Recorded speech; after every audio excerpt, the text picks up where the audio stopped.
দাদা আপনি যাবেন? আমি এলবি কলোনি যাব। হ্যাঁ যাব, বসুন।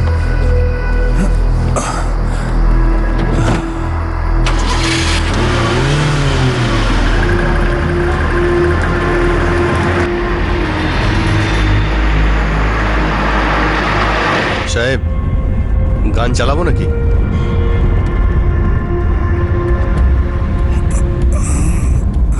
আপনার শরীর ঠিক আছে তো সাহেব?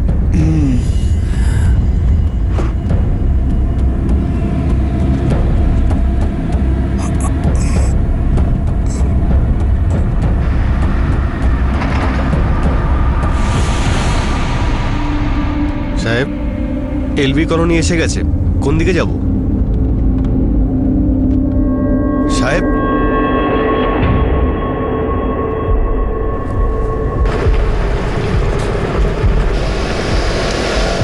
সাহেব, এলবি কলোনি এসে গেছে, কোথায় যাব? সাহেব, সাহেব এলবি কলোনি এসে গেছে।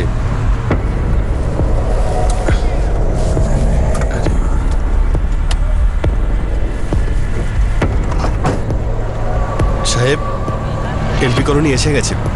সাহেব, সাহেব, এনার কি হলো আবার?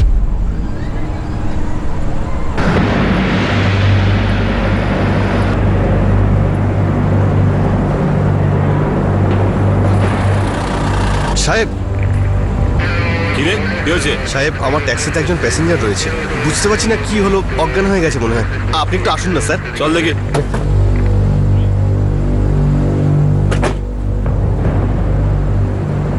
স্যার নিঃশ্বাস তো চলছে। অ্যাম্বুলেন্সকে ফোন করো তাড়াতাড়ি। Yes sir. কোথা থেকে উঠেছিল তোমার গাড়িতে? ওয়াসাই থেকে। হয়েছিল কি এর? আমি জানি না স্যার, ইনি বললেন এলবি কলোনি আসবেন, আর স্যার গাড়িতে বসে বারবার নিজের মাথা টিপছিলেন। আমার মনে হচ্ছিল কিছু তো হয়েছে এনার। স্যার অ্যাম্বুলেন্সে ফোন করে দিয়েছি। কোনো মালপত্র আছে এর কাছে? না স্যার। ঠিক আছে, সার্চ করো। Yes sir.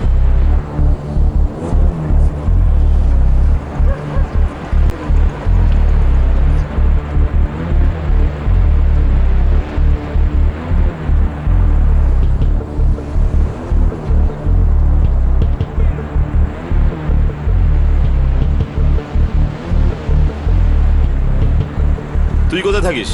ওয়াসাইতে। স্যার এই সিনিয়র সিটিজেনের কার্ডটা পেয়েছি। এনার নাম একনাথ তাওড়ে, বড়লির address Siddhesh paradise L B colony. বোধহয় উনি বাড়ি ফিরে যাচ্ছিলেন। আর স্যার এনার ফোন থেকে লাস্ট টাইম রমাকান্ত নামে কাউকে ফোন করা হয়েছিল। রমাকান্ত? আগে ওনাকে হসপিটালে নিয়ে যাই, তারপরে দেখছি।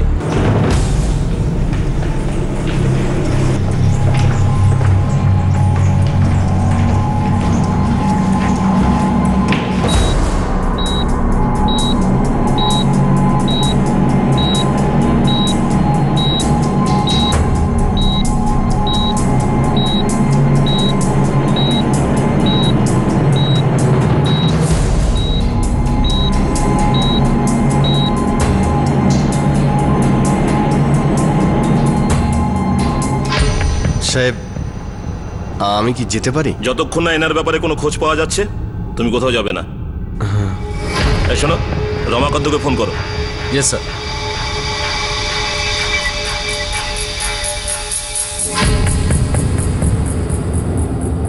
কি জানি এখনো আসছে না কেন।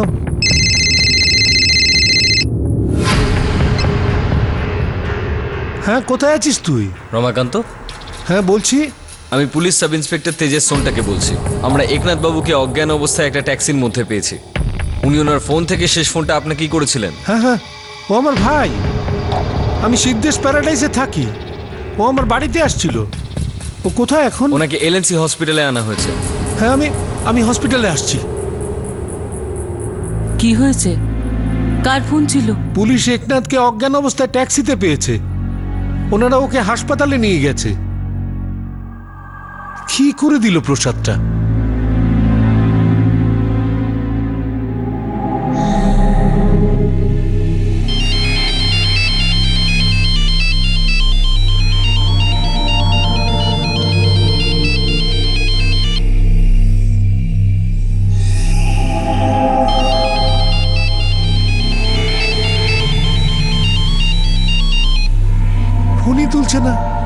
গলা অবধি খেয়ে আছে হয়তো।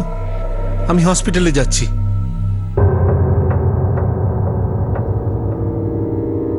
উনি এখনো বেহুশ। ওনার মাথায় ইন্টারনাল ইনজুরি হয়েছে। মনে হচ্ছে ওনার মাথায় কেউ ভারী কিছু দিয়ে আঘাত করেছে। এখন চোট কতটা বেশি সেটা সিটি স্ক্যানের পরেই বোঝা যাবে। ট্যাক্সি ড্রাইভারের কথা অনুযায়ী উনি বারবার ট্যাক্সির মধ্যে মাথা টিপছিলেন। সন্তান যখন খারাপ পথে চলে যায় তখন মা বাবার কাছে তার থেকে বেশি দুঃখের আর কিছু নেই। এই দুঃখ থেকে কি করে মুক্তি পাওয়া যেতে পারে? সবকিছু ঠিক হয়ে যাবে এই আশা নিয়ে দুঃখকে বুকে চেপে রেখে, নাকি সেই দুঃখ আর নিজের সন্তানের থেকে দূরে পালিয়ে? একনাথ তাওরে পালাচ্ছিলেন এমন একটা জীবনের থেকে ভয় পেয়ে পিছু ছাড়িয়ে, যেখানে হয়তো তার নিজের প্রাণেরই ঝুঁকি ছিল।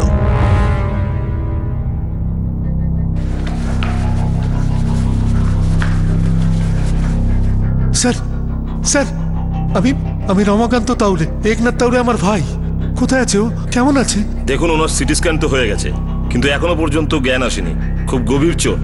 ডাক্তারবাবুর কথা অনুযায়ী ওনার বাঁচার চান্স খুব কম। রমাকান্ত বাবু, আপনি কি বলতে পারেন ওনার সাথে কি হয়েছিল?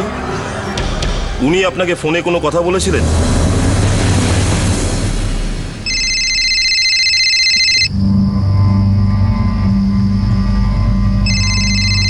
শুনছো? শুনছো তোমার ফোন? হ্যাঁ,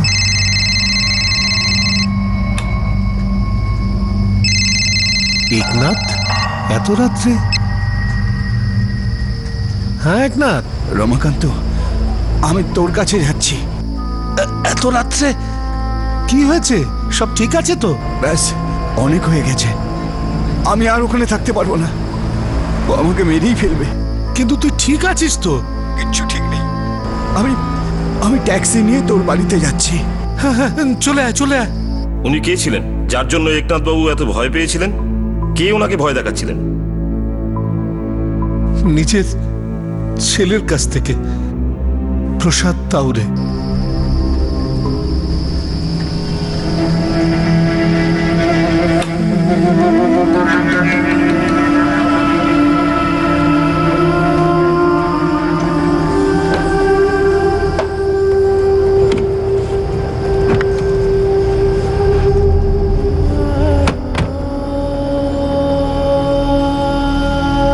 ব্যাস, অনেক হয়েছে।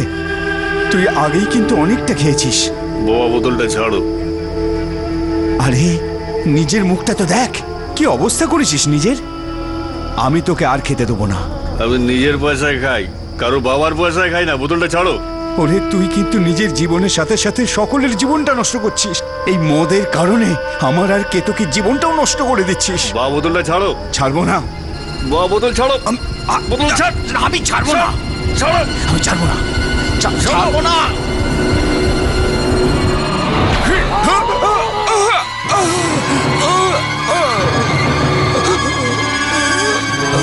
বলেছিলাম না বোতলটা ছেড়ে দিতে।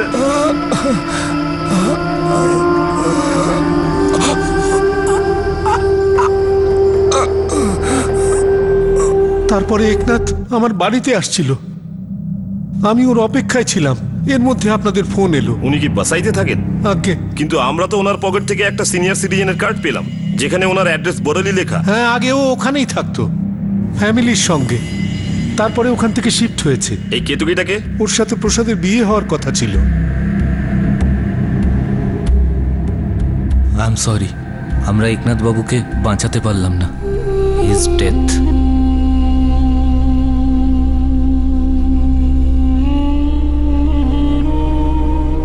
একনাথ তাওরের মৃত্যুর সঙ্গে সঙ্গে সে তার দুঃখের জীবন থেকে মুক্তি পেয়ে গিয়েছিল, কিন্তু তার ছেলে সেই দুঃখ থেকে কখনো বের হতে পারেনি, যেটা সে আপন করে নিয়েছিল। এখন এই কেসটা অ্যাটেম্পট টু মার্ডার নয়, মার্ডার কেসে পরিণত হয়েছিল।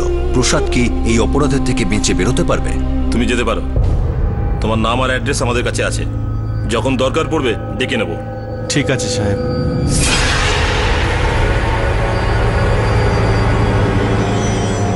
স্যার, একনাথ বাবুর ছেলে প্রসাদ ফোন তুলছে না। ফোন সুইচ অফ করেনি, রিং হচ্ছে। অ্যাড্রেসটা নাও, ঘর থেকে তোলো। জিতেন্দ্র, তোর বাবা আর নেই। কাল রাত্রে প্রসাদ খুব জোরে ওর মাথায় মেরেছে, তাতেই ওর মৃত্যু হয়েছে। ওর বডি এখন এলএনসি হাসপাতালে আছে। আমি বুঝতে পারছি কাকা, আমি এই মিটিংটা কোনোভাবেই ক্যান্সেল করতে পারবো না। আর এমনিতেও বাবা নিজের দুর্ভাগ্য নিজেই ডেকে এনেছে। প্রসাদ হলো আমাদের সব থেকে বড় দুর্ভাগ্য। না নিজে ভালোভাবে থেকেছে, আর না কাউকে ভালোভাবে থাকতে দিয়েছে।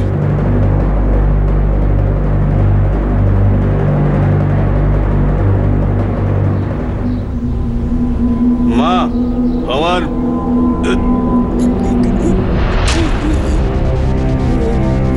হ্যাঁ হ্যাঁ আসছি আসছি।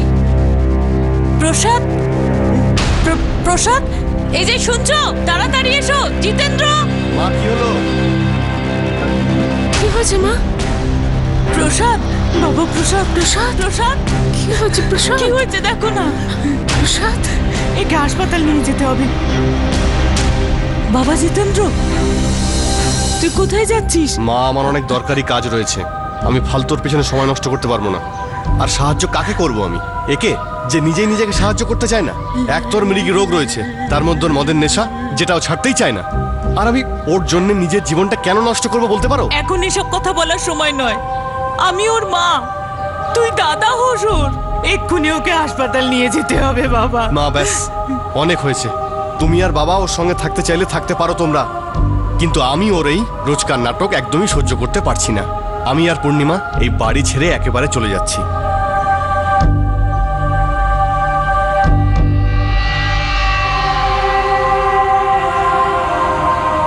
তুমি এখনো খাবারটাই তো খাওনি, অফিসে যাবে না নাকি?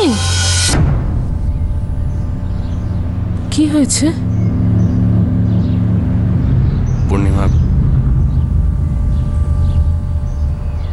বাবা আর বেঁচে নেই। প্রসাদ বাবাকে মেরে ফেলেছে। কি? প্রসাদ বাবাকে?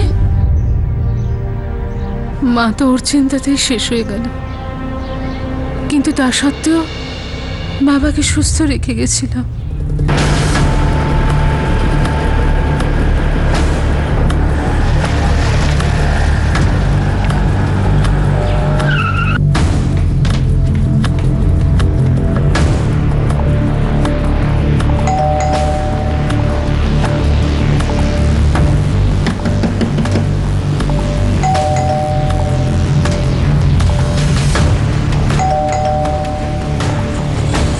মনে হয় এই প্রসাদ কোথাও পালিয়ে গেছে। চলো।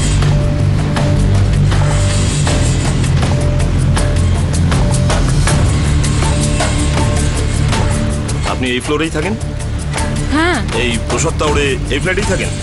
হ্যাঁ, আপনি সকালবেলায় ওনাকে বাইরে যেতে দেখেছেন? ওকে তো সকালে পুলিশে ধরে নিয়ে গেছে। পুলিশ? হ্যাঁ। এই, তোর বাবা একনাথ তাওড়ে কোথায়? বাইরে গেছে বোধ হয়।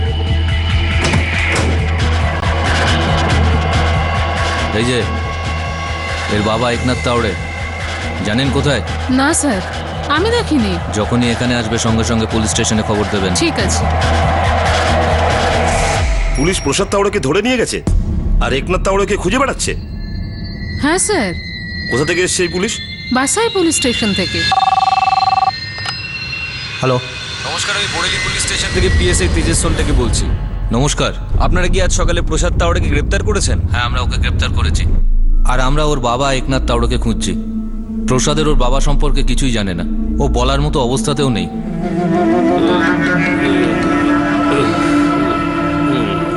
হাবিলদার, একটু একটু মদ খাওয়া না। চুপচাপ বসে থাক, না হলে এমন ডান্ডা মারবো না সব মদ বাইরে বেরিয়ে আসবে। চুপচাপ বস। দে না বাবা একটু, নাহলে মরে যাবো আমি। একটু খাইয়ে দে না ভাই। ওকে কেন অ্যারেস্ট করা হয়েছে? আর আপনারা ওর বাবা একনাথকে কেন খুঁজছেন? কেতকী বলে একজন প্রসাদ আর ওর বাবার বিরুদ্ধে অভিযোগ করেছে। কেতকী সালভি, প্রসাদের বাগদত্তা, উনি এই দুজনের বিরুদ্ধে অভিযোগ করেছেন? আগে হ্যাঁ, কেতকী ও তার বাবা কালী এসেছিল।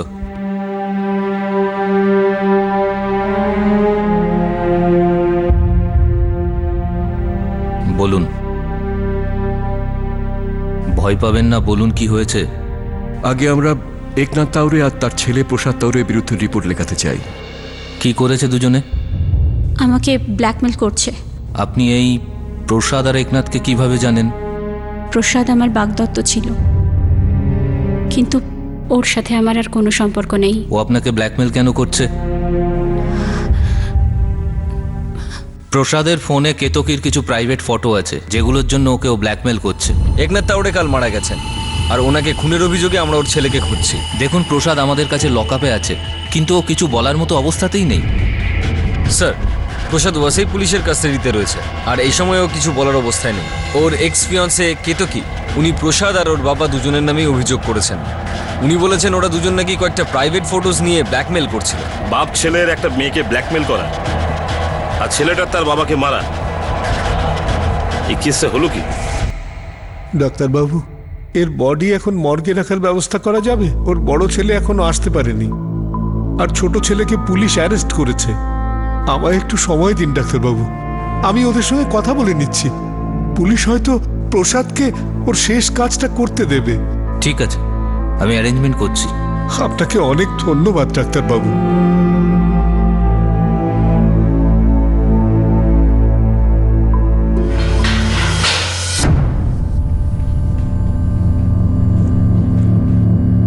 এই ওঠ, এই ওঠ, ওঠ। মদ এনেছিস? বোতল না, ডান্ডা নিয়ে এসছি। তুমি তোমার বাবাকে কেন মেরেছো? আর তোমরা দুজনে মিলে কেতকীকে ব্ল্যাকমেল কেন করছো? বাবা চেটুর কাছে গেছে। তোমার বাবা মারা গেছে, তুমি ওর মাথায় বাড়ি মেরেছো। বাবা জেঠুর সঙ্গে বড়ি ভ্যালিতে আছে।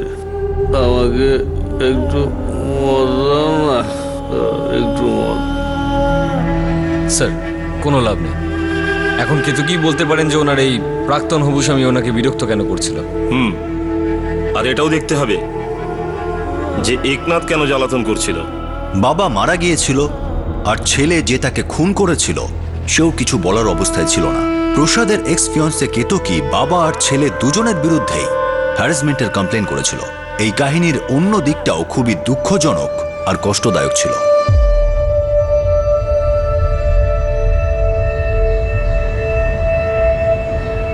কি হলো রে মা? পুলিশ স্টেশন থেকে ফোন করেছিল কেউ? হ্যাঁ বাবা, পুলিশ প্রসাদকে অ্যারেস্ট করেছে, কিন্তু প্রসাদের বাবা উনি আর নেই। প্রসাদ কাল রাত্রে মদ্যপ অবস্থায় ওনার মাথায় খুব জোরে আঘাত করে আর তাতে ওনার মৃত্যু হয়।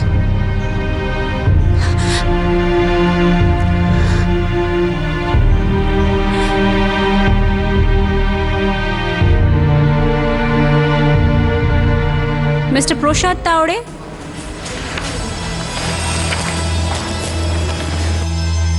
আমি আপনার রেজিউমে দেখেছি। যদি আপনার যোগ্যতা মতো কোনো চাকরি থাকে আমি আপনাকে কল করব। কোনো একটা ভালো চাকরি দেবেন যার স্যালারিটা বেশ ভালো। মিডল ইস্টের ভালো এক্সপিরিয়েন্স আছে আমার। ওখানে চাকরির কোনো অভাব নেই, কিন্তু বাড়ি তো বাড়ি না। আই আন্ডারস্ট্যান্ড, আমার মনে থাকবে। আপনি চাইলেও আমি আপনাকে ভুলতে দেবো না। আইল গট ইউ। ওকে।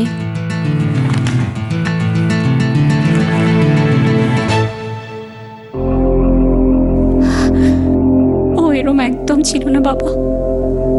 যখন আমি ওকে প্রথম দেখি তখন ও এরম ছিল না। ইয়ামি, আমার এখানের কফি ভীষণ ভালো লাগে। দেখো, তুমি যখন সঙ্গে থাকো না, সবকিছুই আমার ভালো লাগে। তুমি নিজের পেরেন্টসের ব্যাপারে কিছু বললে না আমায়? আমাদের একটা মধ্যবিত্ত পরিবার আছে। বাবা রিটায়ার্ড, মা হাউসওয়াইফ, আর একটা দাদা আছে। তোমার বাড়িতে? আমার বাবা একটা প্রাইভেট কোম্পানিতে কাজ করেন, আমার মা হলেন হাউসওয়াইফ, আর আমার কোনো ভাই বোন নেই। I am the only child. তাহলে তো বাড়িতে খুব আদর পেয়েছো। হ্যাঁ, আমার মা বাবা আমাকে খুব ভালোবাসেন। শুধু বাবা মা?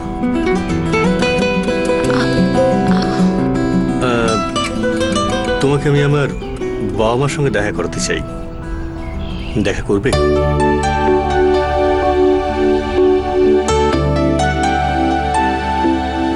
আরে মা, আমায় দিন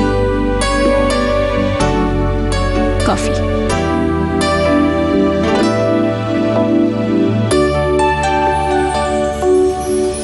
আচ্ছা, তুমি কোথায় কাজ করো মা? বাবা, আমি জেন্টার কনসালটেন্সি সার্ভিসেসে কাজ করছি অ্যাজ এ রিসেপশনিস্ট। প্রসাদ বাইরে কাজ করে এসেছে, বলছে ওখানে ওর কাজে মন বসে না। এখানেই এসেছে আর এখানেই কাজ করতে চায়। কি করে সামলাবে যে সব কিছু? মা, তোমরা সবাই আছো না আমার সাথে? চিন্তা করো না, সব ঠিক হয়ে যাবে।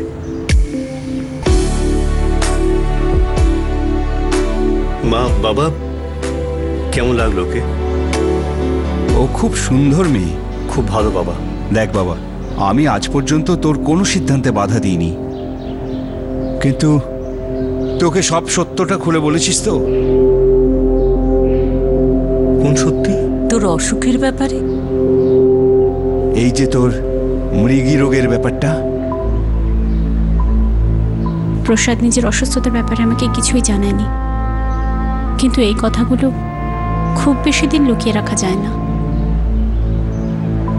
আমরা দুজনে বিয়ে করার সিদ্ধান্ত নিয়ে ফেলেছিলাম। মা বাবারও এই ব্যাপারে কোনো আপত্তি ছিল না। প্রসাদ ও তার বাবা একনাথের বিরুদ্ধে আপনি কমপ্লেন কেন করেছিলেন? ওর ওই মৃগী রোগটার সাথে তো তবুও আমি লড়তে পারতাম, কিন্তু আর একটা কথা ছিল যেটাও আমাকে বলেনি। কি কথা? ওর মদের নেশা। হি ওয়াজ অ্যান অ্যালকোহলিক ছিল, আর ও নিজের মদের নেশাটা কিছুতেই ছাড়তে চাইছিল না। তাও ওকে আমি মন থেকে মেনে নিয়েছিলাম। ওর সাথে নিজের আগামী জীবনের স্বপ্ন দেখতে শুরু করেছিলাম। মনে কোথাও না কোথাও বিশ্বাসটা ছিল যে একদিন সব ঠিক হয়ে যাবে। ওর মা আমার মায়ের মতো ছিলেন, খুব ভালো ছিলেন। আমি ওনার শেষ সময় ওনার পাশেই ছিলাম। সারা জীবন প্রসাদের চিন্তা আমাকে কুড়ে কুড়ে খেত। ভাবতাম আমি যখন মরে যাব তখন ওর কি হবে। ওর বাবারও অনেক বয়স হয়েছে, কে সামলাবে আমার ছেলেকে? এক তো ওর অসুখ, তার উপর ওর মদের নেশা। জানিস মা, প্রসাদ খুব ভালো মনের ছেলে। আমি জানি মা, কিন্তু এখন আর আমার ওর চিন্তা হয় না, কারণ আমি জানি তুই ওকে কখনোই ছেড়ে যাবি না। এখন আমি শান্তিতে মরতে পারবো। এরম বলতে নেই মা।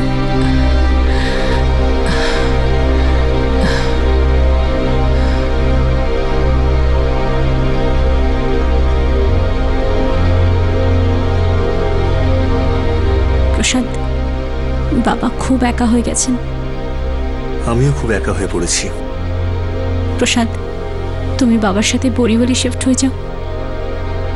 দেখো, ওখানে রমাকান্ত কাকাও থাকেন, তো বাবা একা ফিল করবেন না। আর আমিও রোজ আসতে পারি ওখানে অফিস করার পরে। আগে আমরা ওখানেই থাকতাম, কিন্তু ওখানের খরচা সামলে উঠতে পারছিলাম না, তাই এখানে শিফট হয়ে যাই। এখন ওখানে ফিরে যাওয়া বেশ কষ্টকর।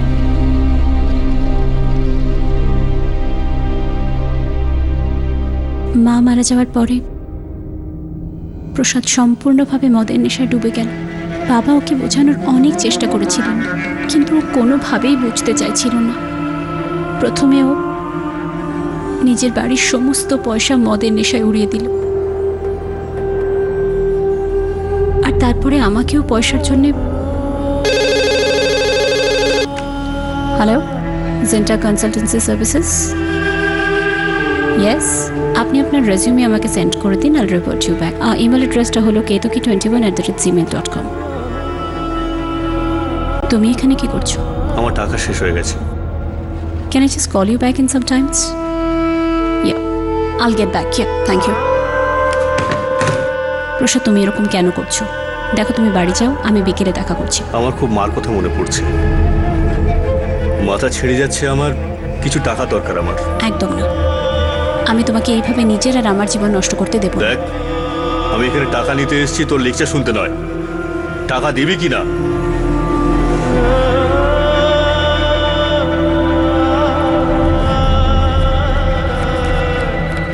এই নাও।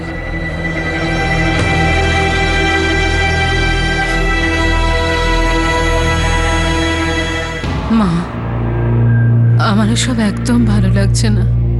দেখ মা, ও জীবনে কোনোদিন শুধরবে না। আর তুই যদি বিয়েটা একান্ত করিসই, তবে এরকম একটা লোকের সাথে তুই সারা জীবন কাটাবে কি করে? আমি আমি প্রসাদের বাবার ব্যাপারেও ঠিক এটাই ভাবছিলাম। একদিকে তো উনি নিজের একাকিত্বের সাথে লড়ছিলেন, আর অন্যদিকে নিজের ছেলের কীর্তিকলাপের সাথে। একদিন উনি আমাকে ডেকে বললেন, বাবা চা। বসো মা। তোমার মনে আছে মা, যখন তুমি প্রথম দিন এ বাড়িতে এলে আমি খুব খুশি হয়েছিলাম। ভেবেছিলাম এইবার আমার ছেলে সংসারী হতে পারবে, কিন্তু আমি আমার ছেলের থেকে বেশি তোমার জন্য চিন্তিত ছিলাম। বাবা, আমি ভেবেছিলাম যে প্রসাদ ভালো হয়ে যাবে, আর এখনো আমি তাই ভাবি। এইরকম ভাবনা তো আমি আর আমার বাড়ির সবাই ভেবেছিলাম। ও কাজের জন্য যখন বাইরে চলে গেল তখন মনে হয়েছিল হয়তো সবকিছু ঠিক হয়ে যাবে, কিন্তু না, ওখানকার কাজ ছেড়ে দিয়ে ও আবার বাড়িতে ফিরে এলো। এখানে ফিরে আসার পরও শুধু মদ খেতে লাগলো, কোনো কাজই আর ভালো করে করতে পারতো না ও। আর তুমি মনে আশা নিয়ে এখনো বসে আছো। আর সত্যি বলছি মা, প্রসাদকে নিয়ে তুমি কিন্তু সুখী হতে পারবে না মা। নিজের জীবনটাকে নষ্ট করতে চলেছো তুমি। মা, তুমি কিন্তু আমার মেয়ের মতো। আমি মোটেই চাই না যে আমরা যে কষ্ট পাচ্ছি সে কষ্ট তোমাকে সইতে হোক।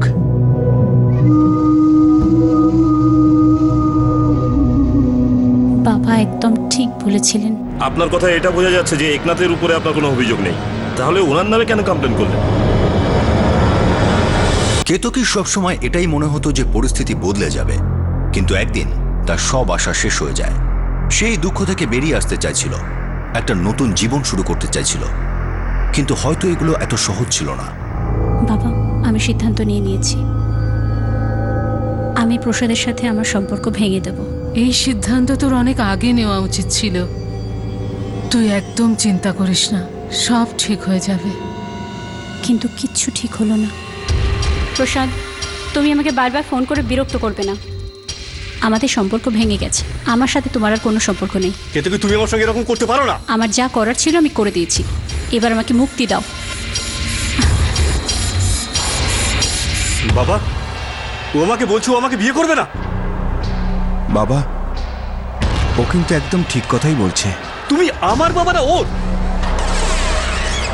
তোর এই রোগের তো কোনো চিকিৎসাই নেই, আর যে জীবনটা তুই কাটাচ্ছিস না তারও কোনো চিকিৎসা নেই। প্রসাদ আর আমি 2 বছর পর্যন্ত একসাথে ছিলাম, আর এই সময়ের মধ্যে আমরা যথেষ্ট কাছাকাছি এসে গিয়েছিলাম। এতটাই কাছে যতটা আমাদের বিয়ের আগে হওয়া উচিত ছিল না। প্রসাদের ফোনে আমার কিছু প্রাইভেট ফটোগ্রাফস আছে।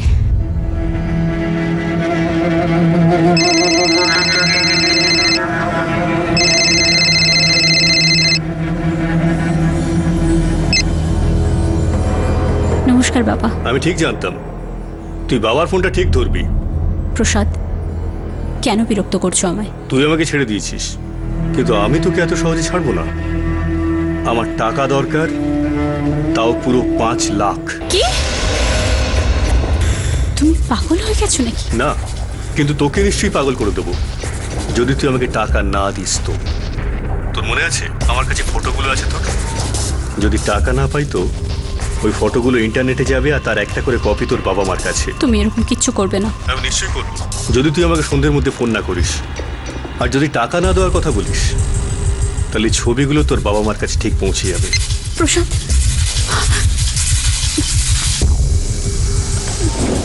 আমি মা বাবাকে কিচ্ছু বলতে পারছিলাম না, আর আমার কাছে এত টাকাও ছিল না যা দিয়ে আমি ওকে ফটোগুলো ডিলিট করাতে পারতাম। আমি একটু একটু করে ওকে টাকাগুলো দিতে থাকতাম। আমার দম বন্ধ হয়ে আসছিল। যখন আমার আর কিচ্ছু করার ছিল না তখন হেরে গিয়ে আমরা পুলিশের কাছেও যেতে পারবো না। আর এই কথা যদি জানাজানি হয়ে যায় তো আমাদের কোনো সম্মানই থাকবে না।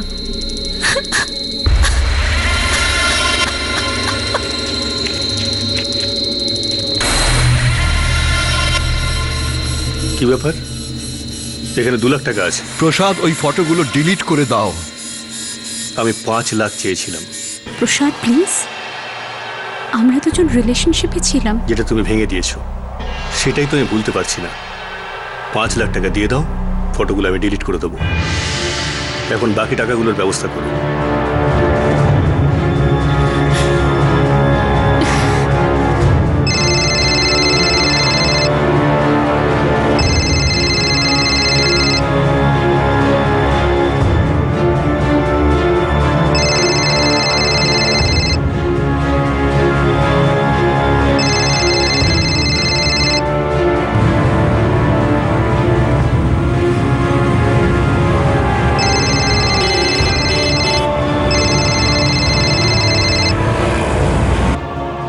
ও জানতো যে আমি ওর ফোন কখনোই তুলব না, আর তাই ও সব সময় আমাকে ওর বাবার ফোন থেকেই ফোন করত।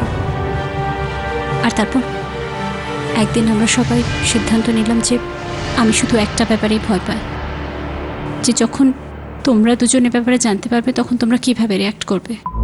এখন যখন তোমরা দুজনে আমার সঙ্গে আছো, তো আমি কাউকেও ভয় পাই না। আমি আর সহ্য করতে পারছি না বাবা, আমি পুলিশ কমপ্লেন করব। তারপর আমরা পুলিশ কমপ্লেন করলাম।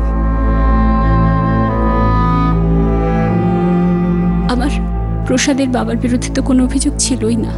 ওনার নাম তো এই জন্য সামনে এলো কারণ প্রসাদ ওনার ফোন থেকে সবসময় ফোন করত। একনাথের বডি এখনো হাসপাতালে পড়ে আছে। ওর বড় ছেলে সৎকার করতে আসতে পারবে না বলে দিয়েছে। একমাত্র প্রসাদই আছে যে ওর শেষ কাজটা করতে পারে। দেখুন, আমি আপনার কথা বুঝতে পেরেছি, কিন্তু প্রসাদ এরম কোনো অবস্থাতেই নেই যে ওই কাজটা করতে পারে। ওর নেশাতে চুর হয়ে আছে। একনাথ মারা গিয়েছিলেন আর তার ছেলে এখন লকআপে বন্দি। তার কাছে কি সত্যি এমন কোনো ফটো ছিল যার জন্য সে কেতকীকে হুমকি দিচ্ছিল? ওই ফটোগুলো কোথায়? আমি তোর মোবাইল চেক করেছি, ওখানে একটাও ফটো পাইনি। তুই তোর বাবাকে কেন মানলি? আর ওই ছবিগুলো কোথায় বল আমাকে। আমাকে একটু মত দাও, যা জিজ্ঞেস করবে সব বলে দেবো। কিচ্ছু দেবো না তোকে। যদি আমি সব কিছু বলে দিত, মদ খাওয়াবে আমাকে? ওই ফটোগুলো কোথায় বল, বল বলছি, সব ফটোগুলো কোথায়? বলছি বলছি বলছি আমি সব বলছি। ওই সব ফটোগুলো আমার কাছেই ছিল, কিন্তু ওর বদলে আমার টাকা দরকার ছিল। ও দিয়েও ছিল টাকা, 2 লাখ। কিন্তু আমার আরো টাকা দরকার ছিল, অনেক টাকা, মদের জন্য। বাড়ির সব টাকা মার চিকিৎসায় খরচা হয়ে গেছিল। কেতকী আমাকে খুব ভালোবাসতো, কিন্তু তাও আমাকে ছেড়ে দিল। কি করতাম? ধমকালাম ওকে, খুব ধমকালাম। তখন দিয়েছিল ও আমাকে টাকা। আমি বাড়ি পৌঁছে মদ খাওয়া সবে শুরু করেছি, হঠাৎ বাবা চলে এলো। ব্যাস, অনেক হয়েছে। তুই আগেই কিন্তু অনেকটা খেয়েছিস। বাবা, বোতলটা ছাড়ো। কারো বাবার পয়সায় খাই না, বোতলটা ছাড়ো। ওরে, তুই কিন্তু নিজের জীবনের সাথে সাথে সকলের জীবনটা নষ্ট করছিস। এই মদের কারণে আমার আর কেতকীর জীবনটাও নষ্ট করে দিচ্ছিস। আমি বারবার বাবাকে বলতাম, আমায় খেতে দাও, কিন্তু শুনলো না স্যার। বাবা, বোতল ছাড়ো, বোতল ছাড়। আমি ছাড়বো না, ছাড়বো না।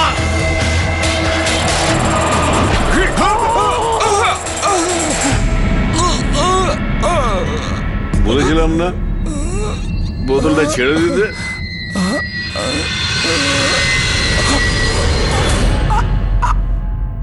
আমি মেরেছি বাবাকে ফুলদানি দিয়ে মাথার উপর। এখন বাবা কোথায়? জ্যাঠার কাছে আছে নাকি? মরে গেছে? না স্যার, আমার মা মারা গেছে। তুই তোর নিজের হাতে তোর বাবাকে মেরে ফেলেছিস। কেতকীর ছবিগুলো কোথায়? ওগুলোকে আমি ডিলিট করে দিয়েছি। আমার তো শুধু টাকার দরকার ছিল।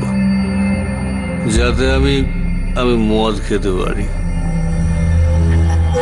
আমি সব কিছু বলে দিয়েছি, আমাকে একটু মদ খেতে দাও স্যার, একটুখানি মদ স্যার, একটু মদ খেতে দাও স্যার।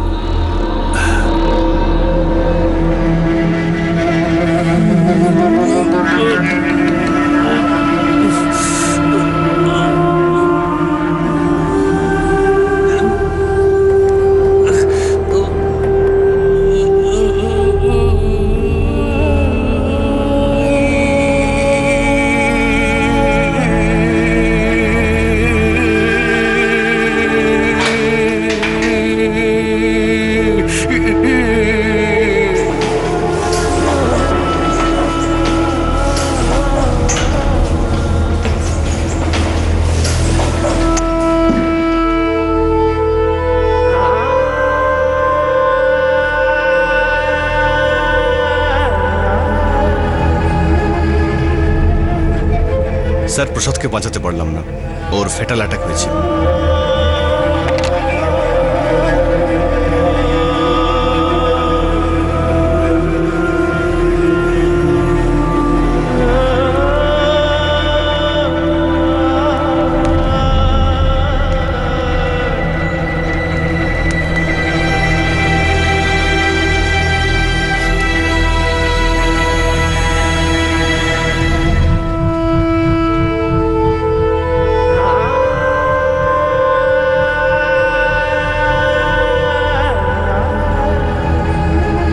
প্রসাদের মৃত্যুর পর তার বিরুদ্ধে লাগানো দুটি চার্জই সরিয়ে নেওয়া হয়।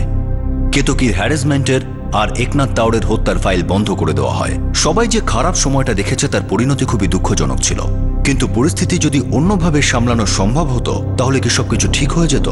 এটা বলা খুবই মুশকিল। কিন্তু আমরা পিছন দিকে তাকিয়ে অবশ্যই ভাবি যে কি পদক্ষেপ নেওয়া যেতে পারত, এমন কি করা যেতে পারত যাতে ব্যাপারটা এতদূর পৌঁছতো না। যখন কোনো সন্তান খারাপ পথে চলে যায় তখন মা বাবার কাছে এটা সহজ হয় না তাকে ফিরিয়ে সঠিক পথে নিয়ে আসা। তখন খুবই মুশকিল হয় সেই ব্যক্তিটিকে এটা বোঝানো যে সে তার নিজের জীবন নষ্ট করছে, যতক্ষণ না সে নিজের ভুল বুঝতে না পারছে আর নিজেকে পরিবর্তন করার চেষ্টা না করছে। কিন্তু সেই সঙ্গে সেই ব্যক্তির কাছের মানুষদেরও এটা বুঝতে হবে যে তারা অন্য কারো যন্ত্রণাকে নিজের যন্ত্রণা কখনোই বানাতে পারবে না যেটা সে নিজে ভোগ করেছে। তা না হলে সে যন্ত্রণা ছাড়া আর কিছুই পাবে না। কোনো বিপথে চলে যাওয়া মানুষকে সঠিক পথে নিয়ে আসার চেষ্টা করার সঙ্গে সঙ্গে আমাদের এই ব্যাপারটাতেও সতর্ক থাকতে হবে যে তার দুঃখ যেন আমাদের দুর্বল না করে দেয়, কারণ যন্ত্রণাকে সহ্য করাটাও একটা যন্ত্রণাদায়ক অনুভূতি। আপনাদের সাথে আবার দেখা হবে ক্রাইম পেট্রোল সতর্কতে আরও একটা নতুন কেস নিয়ে। ততক্ষণ নিজের খেয়াল রাখবেন, সুরক্ষিত থাকবেন, আর মনে রাখবেন সঠিক সময় সঠিক পদক্ষেপ। সতর্ক থাকুন। জয় হিন্দ।